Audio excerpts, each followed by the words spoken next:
Pues sí, ya habéis visto que hoy vamos a hacer algo muy distinto, un maquillaje más artístico, inspirado en una de las pasarelas de Galliano. Se trata de un look con aires orientales, que en mi caso he hecho con tonos cálidos con un labio negro para contrastar.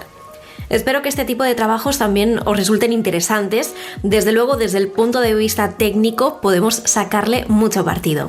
Vamos a comenzar.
Y este es el resultado. Se trata de un maquillaje muy visual con el que hemos trabajado tanto los difuminados como el trazo, así que es algo muy interesante si queréis practicar la técnica.